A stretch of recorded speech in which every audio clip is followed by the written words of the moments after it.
Good afternoon, and hello and welcome to this webinar. We'll start in a minute or so, just waiting for the audience to join us. And thank you so much for those of you who are already with us. It's really a pleasure to see you all, and it's always nice to see the number of participants increasing with each second. So we will start in a minute. Thanks for your patience.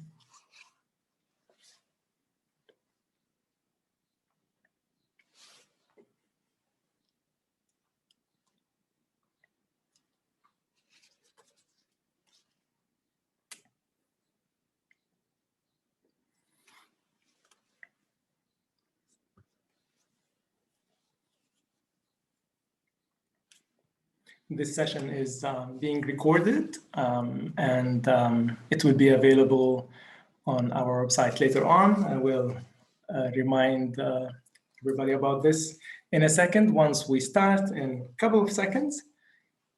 And thank you again for joining us. And thank you, David, for being with us today. My pleasure.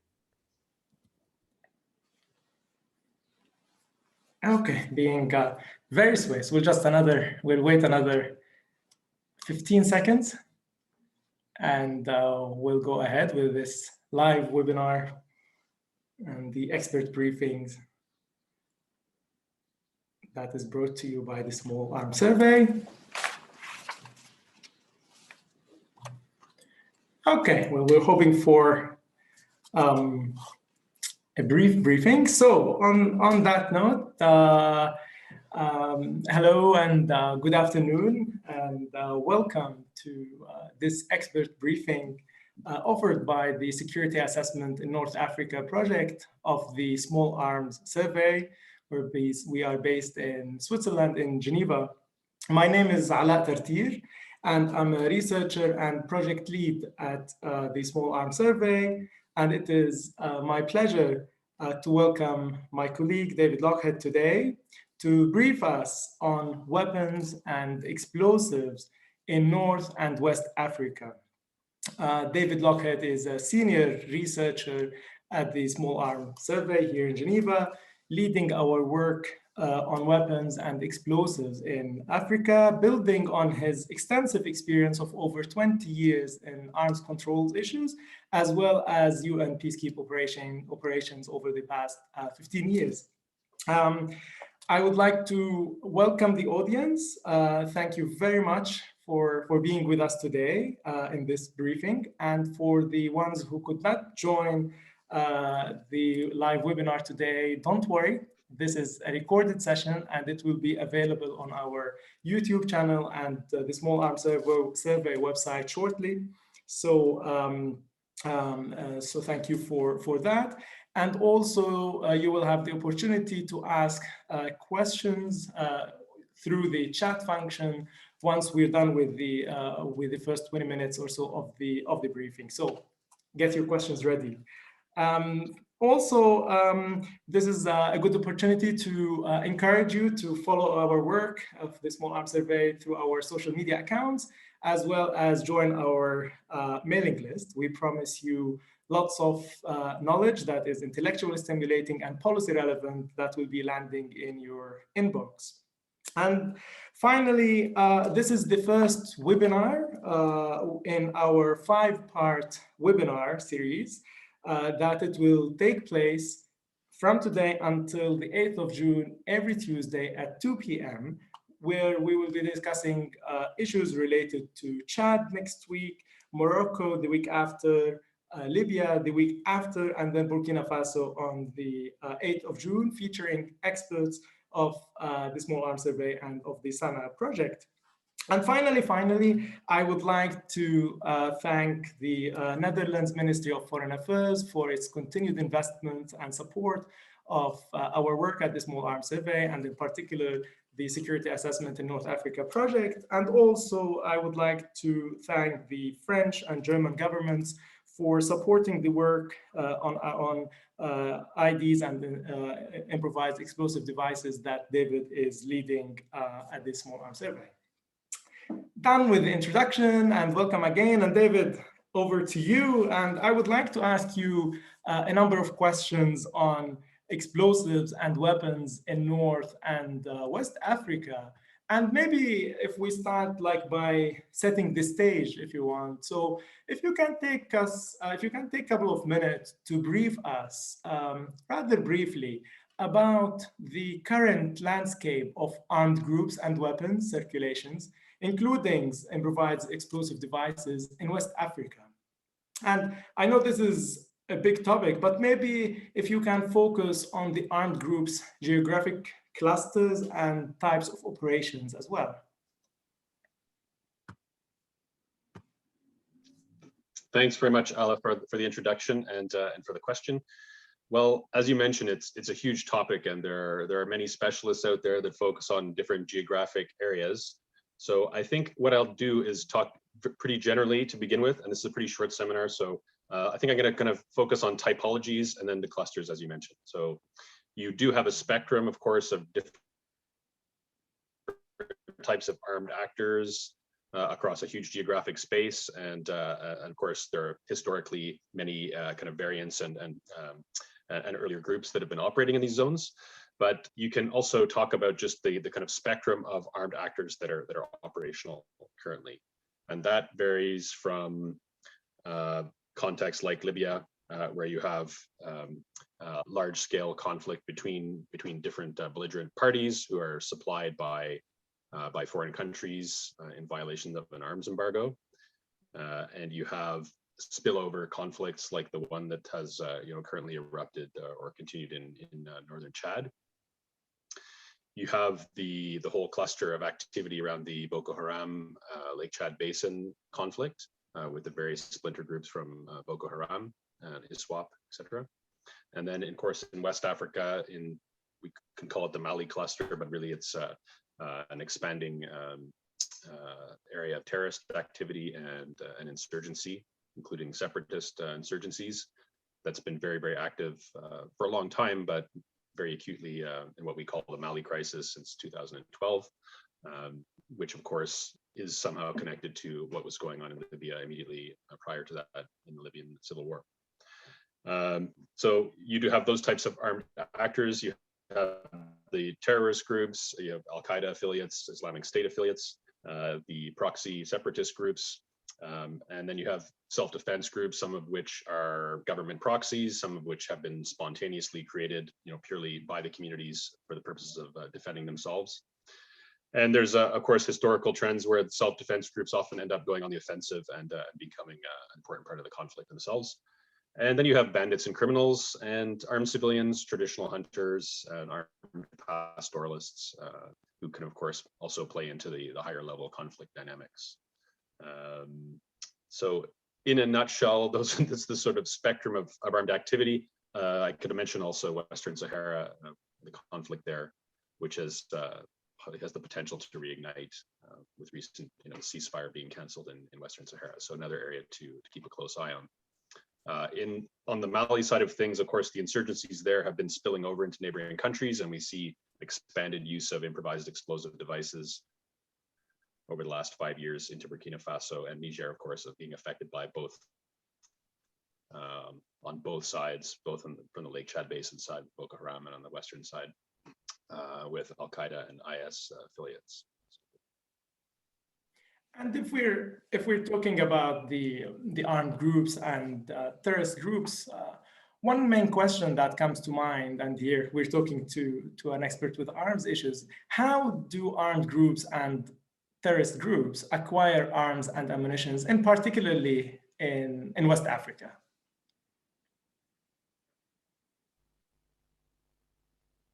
Well, you do find that, of course, there have been earlier iterations of many of the separatist groups going back to the colonial period. So you'll find that that groups, there's still legacy weapons from the colonial period that are in circulation, quite a number of them.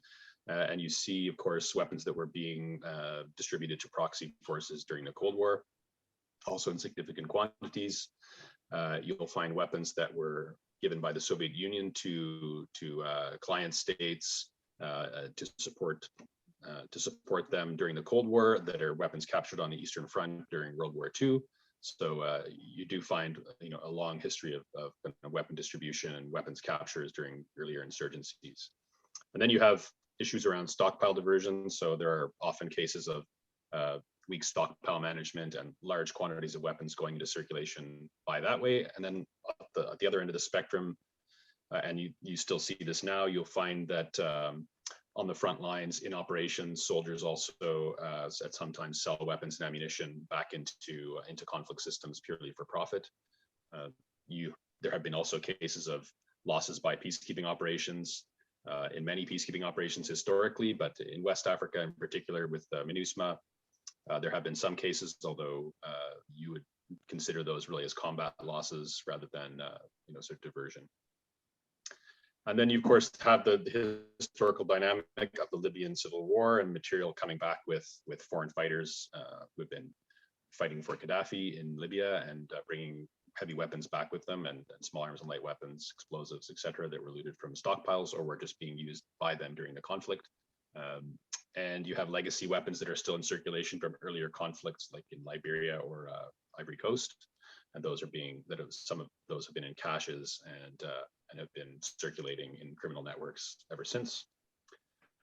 And then you have deliberate support to certain elements of some groups, whether it's communities, self-defense groups, or certain militias by states, or state-sanctioned programs of distributing and arming weapons and arming civilians as part of their counterinsurgency operations. So as is the case in Burkina Faso currently. And you have contemporary battlefield capture. So because of the increasing tempo of these insurgencies in West Africa in particular, you do have states acquiring new weaponry and armored vehicles and other technology. And because of battlefield capture, that material goes into circulation very quickly. So you'll see newly procured material being purchased from certain states and immediately showing up in the hands of terrorist groups and insurgents. So it's quite a number of different ways.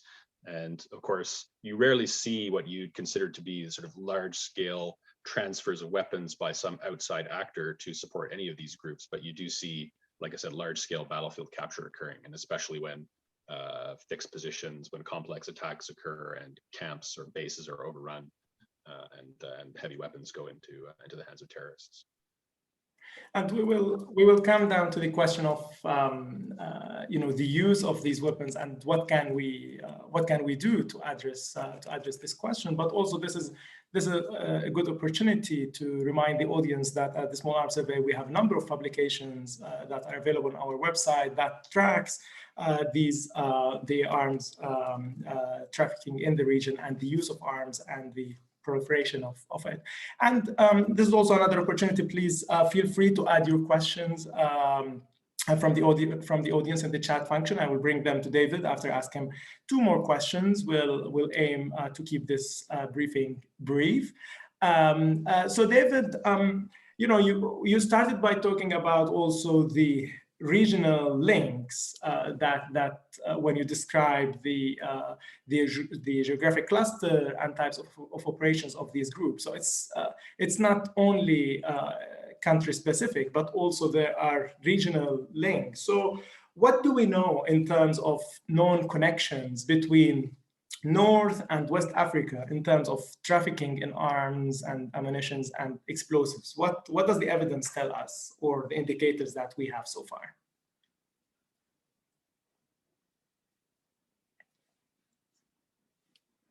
Mm-hmm. Well, devices, we've been looking at that and trying to understand what is fueling the abilities of bomb builders to sustain the kind of high tempo of IED construction in West Africa.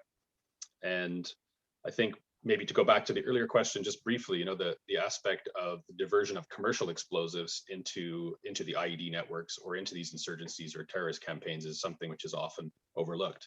And the reason that we've been promoting a regional approach and regional research and regional analysis is because I've worked formerly in MINUSMA in the peacekeeping operation for more than 5 years. And it was clear that there was a regional dimension to the problem and that material was coming into the conflict system from neighboring states.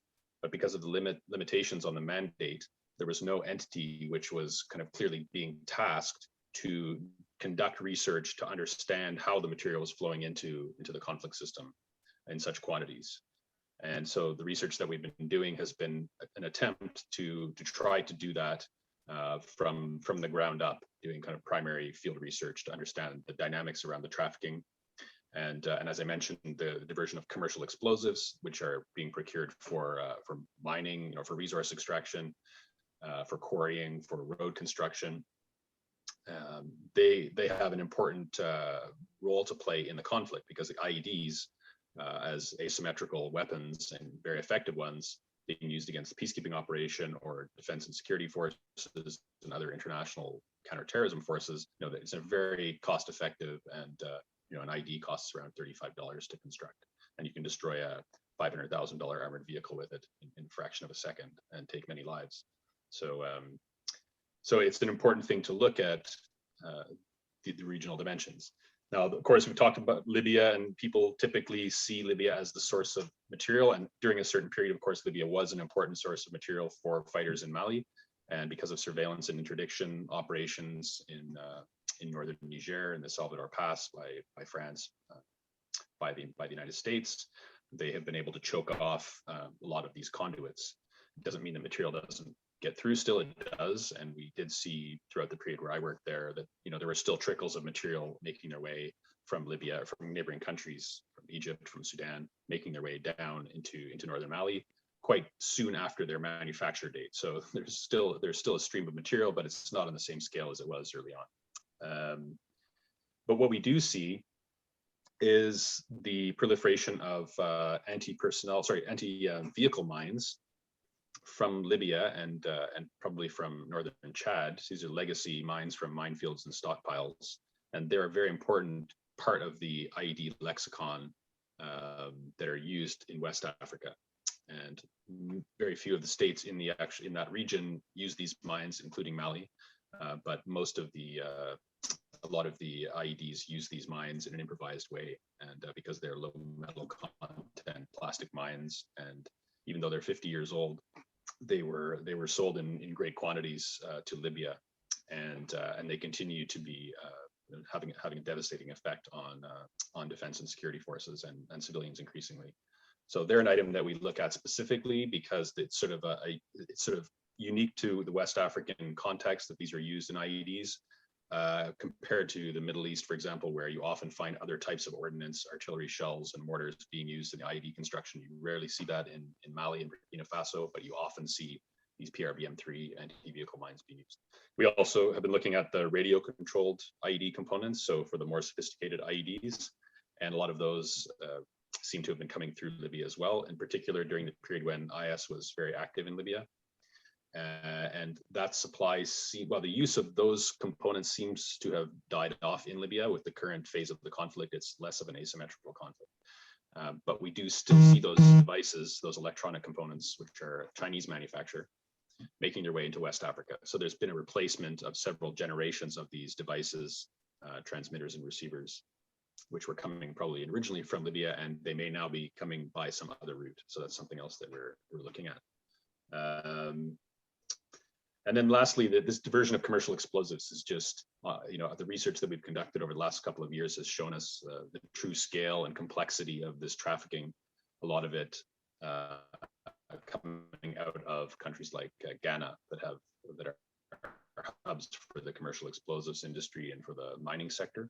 So we see, again, different types of diversion of commercially manufactured explosives and also precursors like ammonium nitrate, which are treated in countries as a chemical from a security point of view. So there are, and I'll talk about this a little bit later when we talk about kind of responses to this proliferation. But because of the artisanal gold mining sector and sort of illicit gold mining and extraction in many countries, this material is already a very important source of revenue for communities. So they need to acquire explosives in order to extract gold illegally. And so some small proportion of those materials also gets diverted into the IED networks.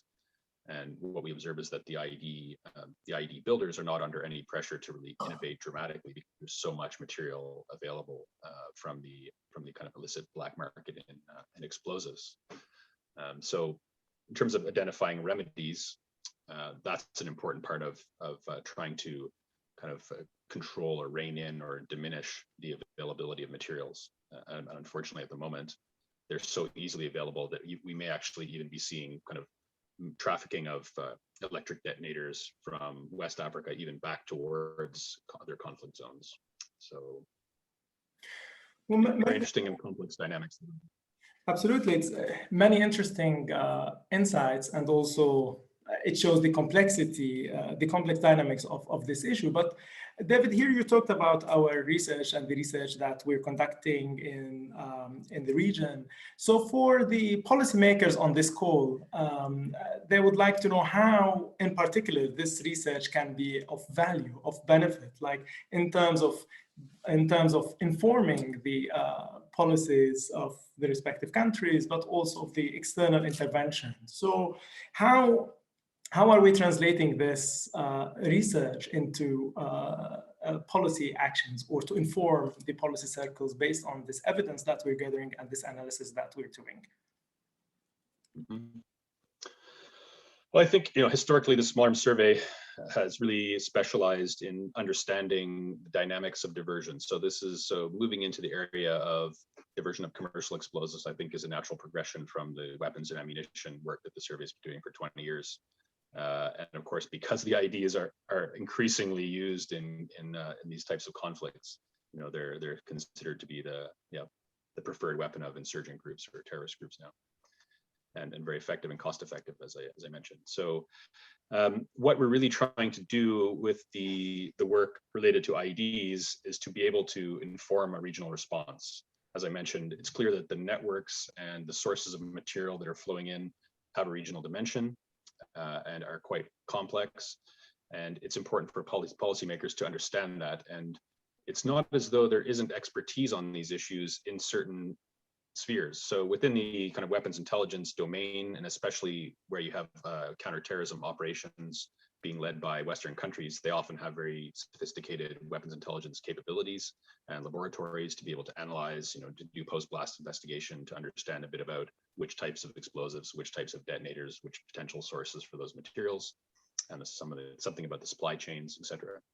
But that type of information is very closely guarded because it's considered to be operational intelligence. And so the facts, let's say, never make their way into the public policy discourse. And so there's a need for baseline field research by organizations like the Small Arms Survey and others to look at these types of issues, to present facts back to states and regional bodies, in the case of West Africa, ECOWAS, possibly G5 Sahel, in order to inform their decision-making about the types of operations and the types of coordination and information sharing that they should put in place, and the types of capabilities, counter-IED capabilities, that are required domestically within each of the states that are affected, and those that aren't affected but could be affected, and those that are supplier states or transit states for this type of material. So it cannot be dealt with only by the countries that are being affected by bomb blasts and casualties. Has to be done. Luckily, there are regional organizations, and there are existing protocols and conventions that are in place that allow for that type of coordination. Typically, it hasn't happened in the IED domain, but I think we're going to see in the next couple of years that there's increasing coordination, information sharing. What we're trying to do with our research is to feed some facts and analysis into those discussions, so that they're informed by the reality on the ground. And I think beyond that, there's a value to doing this type of baseline documentation. So the type of work that we're doing around explosives and IED components, should be being done also by peacekeeping operations. And there are Security Council resolutions that already call for information sharing between peacekeeping operations and sanctions regimes, the panels of experts, and between those two bodies and member states. There's a lot of work that needs to be done to sort out how information flows between different entities and how it is used. But I have lots of ideas about how this work could be improved in the future, both by researchers, but also by international organizations, the kind of Interpol, the World Customs Organization, the UN system, different partners within the UN system, to have a stronger effect and to kind of, again, diminish the capabilities of groups to use these devices against civilians and governments.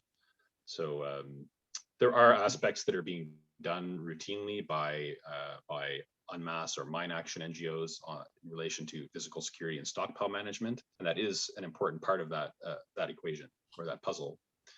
But in my opinion, there's also a requirement for kind of dedicated counter-proliferation operations and for really robust data collection around the dynamics of this proliferation.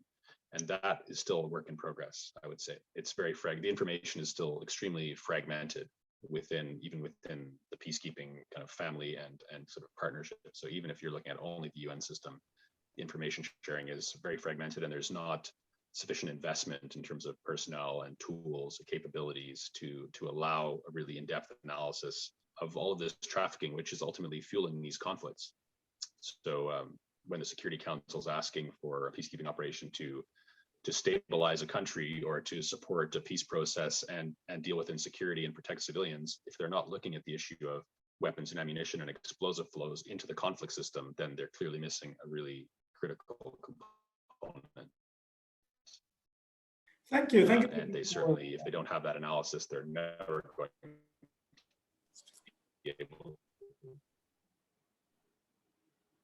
Yeah, sorry, the connection was not great for a second, but I want to say thank you for all these entry points that can be that you just offered for further engagement from the policy circle. I have one more question before we open the floor for a couple of more questions from the audience. I already see one question, so please feel free to ask us more questions.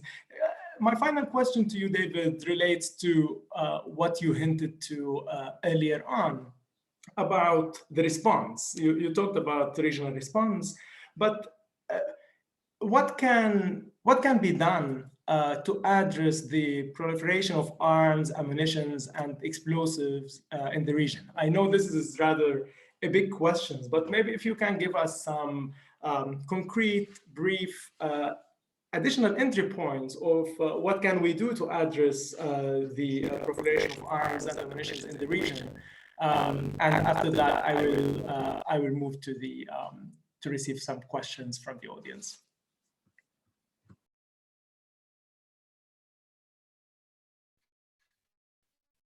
I think maybe at the highest level, and more systematically shared, better analysis. And then, of course, you need to mount law enforcement and defense and security force operations and intelligence operations to interdict the flow of material. Ultimately, it's up to states or regional bodies or peacekeeping operations to take action to try to actually interdict material. And that involves customs authorities, that involves police and investigators, etc.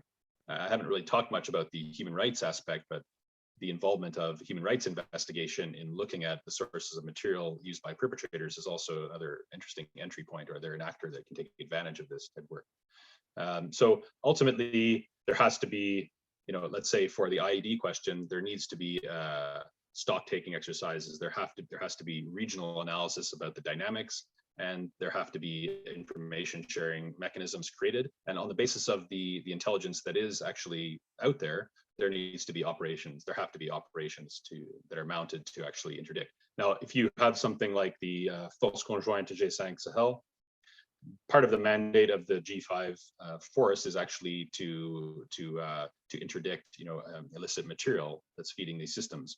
But the priority is always given to the counterinsurgency or counterterrorism aspects. And when material is recovered, it's part of those operations, which have a different nature. So they will uncover caches, they will recover material after battles. And so that can be considered to be sort of counter-trafficking operations. But in reality, there aren't many real counter-trafficking operations taking place. So it's an area where different types of UN operations or African Union or ECOWAS operations could be created specifically to look at these trafficking dynamics and to address them operationally.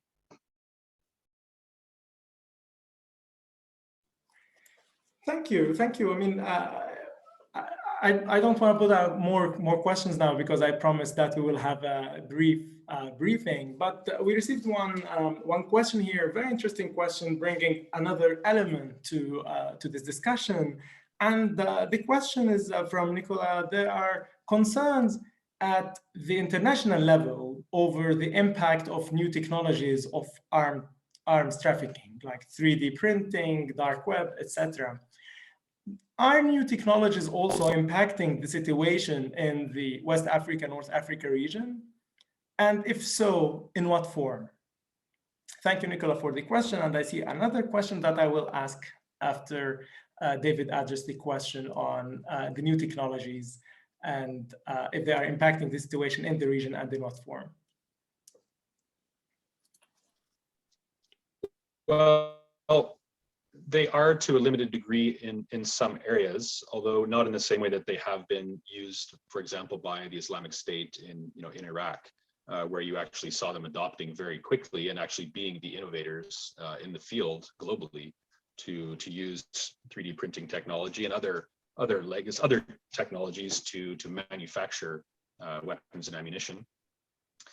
And so you see that, you have seen that in the Middle East, and you've seen the adoption of, for example, the use of drones, commercial drones in Mali, primarily for surveillance purposes. So we haven't seen the weaponization of drones by insurgents or terrorist groups in Mali.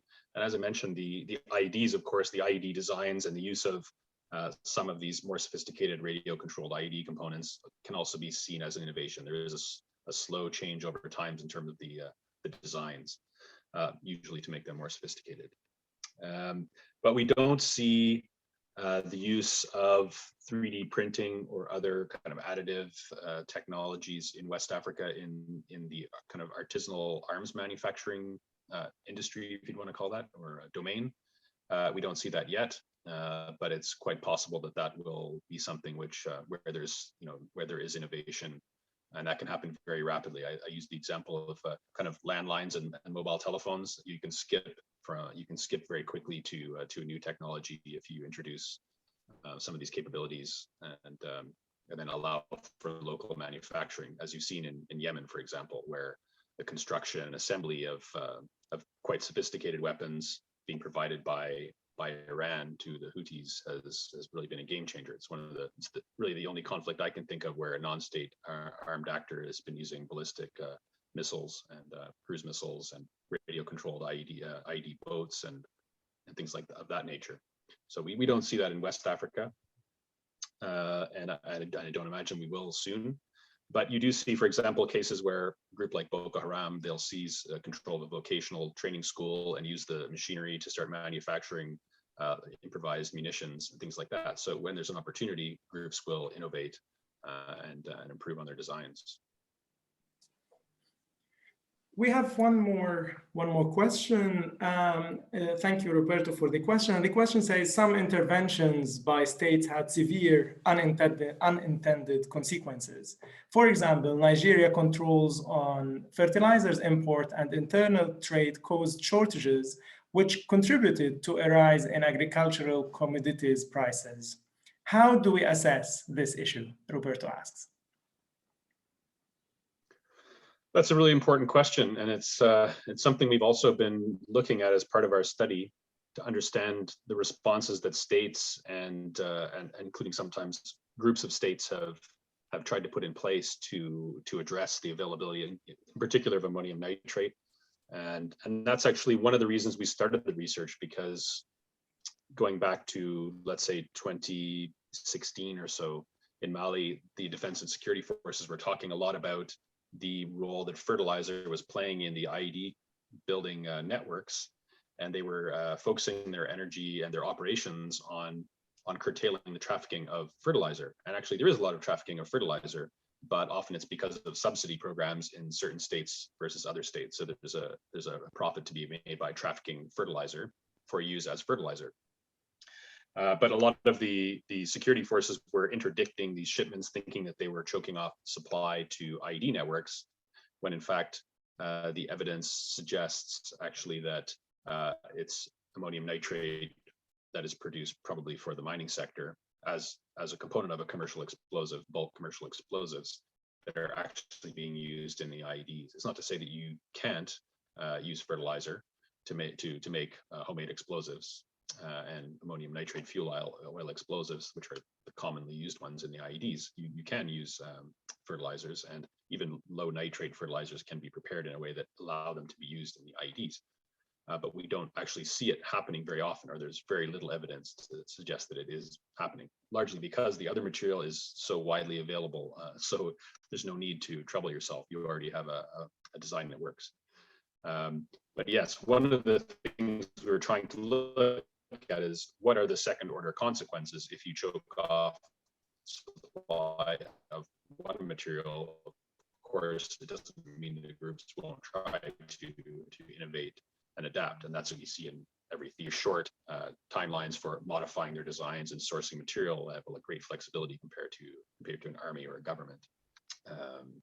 So yeah, that's a very important question, and we're actually looking at it and looking at the Nigerian example. There are other examples where that's happened as well, Somalia and other places, and to try to, again, be able to advise governments based on the evidence of what we actually see, and also from lessons learned from other countries. And I remember a presentation from the Nigerian Office of the National Security Advisor talking about their efforts and how, of course, Boko Haram adapted by using other materials in their IED designs. So it's not a fix-all. There's no one solution to these problems, and in fact, you have to constantly adapt to what is being done, and you have to weigh up the potential effects, the second order effects of using the fertilizer example is a good one. Are you going to increase poverty and diminish agricultural production while trying to choke off the supply of material to a terrorist group? Those are dilemmas that states face, and it's worth learning from lessons of states that have attempted some of these things. Indeed, these are part of the dilemmas and also part of the complexity of the issue that we talked about. And maybe, well, there is one final question coming in related to the previous question, and this is a follow-up from Nicola. Efforts to time cross. I see more questions coming in, so but I'm just aware of the time limits. But the follow-up questions from Nicola: efforts to time across borders trafficking in IDs components and weapons may negatively affect borders communities' ability to engage in more legitimate forms of informal trade that are key to their livelihoods. And this is part of the dilemma, I guess. Are you aware of any good practices in the region in terms of ensuring counter-trafficking does not harm border communities' livelihoods? I can't think of, I think especially in the case of Mali, you actually have 3,500 kilometers of open border where the state has no presence whatsoever, and where official border crossings are not occupied by the state. So it's less a question of the state interventions affecting local economies, it's just rather than it's just the absence of the state, period. Where they do have customs posts, they do search cargo, and of course, because of the porous nature of the border, you often find that that local transporters are bypassing the customs posts altogether in any case. So there's a huge problem of border security generally, at least on that border, and it's not limited to that border. There are many cases where this is similar, as we do see a lot of the trafficking of ammunition and other firearms and other components happening in a very, very small scale on motorcycles, hidden in bags, being trafficked across these same borders. So I don't think that the activities of the states are having a really dramatic effect on the availability of these types of materials, nor on other types of legal trade, as far as I've observed. And one very final question, how do you scale diversion reporting? Well, I think there needs to be some kind of global reporting mechanism created at the level of the Security Council. So I believe that there actually needs to be very systematic rollout of tools to document diverted materials, and that there need to be annual reports presented at the highest level, so that governments can understand the macro level dynamics. Do we see X percentage of newly manufactured trees, X, Y, and Z? There's a lot of material in circulation already. It's also being consumed, but where we do see new material coming in and actively fueling conflicts, surely that's something that needs to be brought to the attention of the UN Security Council and UN member states so that they can attempt to address it. So I would say there need to be tools created and put into the hands of domestic security and defense entities and researchers and journalists that allow them to systematically collect and to have the global picture of these trafficking dynamics. Because there aren't an infinite number of ammunition factories in the world, or arms factories in the world. We know where material is produced, and we know where a lot of it ends up. Thank you, David. And any final word or any final remark that you would like to conclude this webinar with, or if you have one message that you would like us to leave this webinar with? Well, only that there's a lot of expertise out there, and there are other organizations also doing similar types of research, and it's extremely important from a security sector reform point of view that we're well coordinated between ourselves, and that we are serving the interests of the states themselves and the regional bodies that are mandated to do this work. It's always a challenge to I come from, part of my background in the UN was in security sector reform, and especially in fragile states where there may be no coordination of international activities, or very poor coordination, especially on the defense and security sector, because there's a lot of bilateral programming. So sometimes the Security Council will mandate the UN or a peacekeeping operation to do that coordination work to make sure that things are in alignment. But of course, ultimately, it's the responsibility of the states and the regional bodies. They need to be the ones that are coordinating our work and ultimately coordinating the response by the member states and by the regional bodies. So I would just emphasize that we really need to collaborate and to support and build the capacity and bring evidence to bear on some of these problems in support of these regional bodies and the states themselves. Excellent. Thank you so much, David, for these concluding remarks and for all your insights and analysis that you offered us over the past 40 minutes. And really thank you for that. And thank you for the audience for all the interesting and important questions that you raised. On the chat box, you can see the links to follow us on social media and join our mailing list, and also subscribe to our YouTube channel, where this webinar and the other webinars that will follow will also be posted. And this is finally a final reminder that our next session or our next webinar will be next Tuesday, 18th of May at 2 p.m. Central European Time. And we will be briefed by independent researcher and SANA expert, Jerome Tobiana, who will brief us on Chad, and in particular will focus on some local dynamics, regional changes, and international responses for next week. So please mark that in your diaries, as well as the remaining webinars that we have until 8th of June.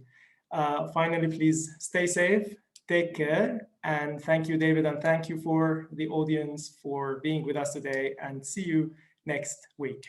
Thank you so much.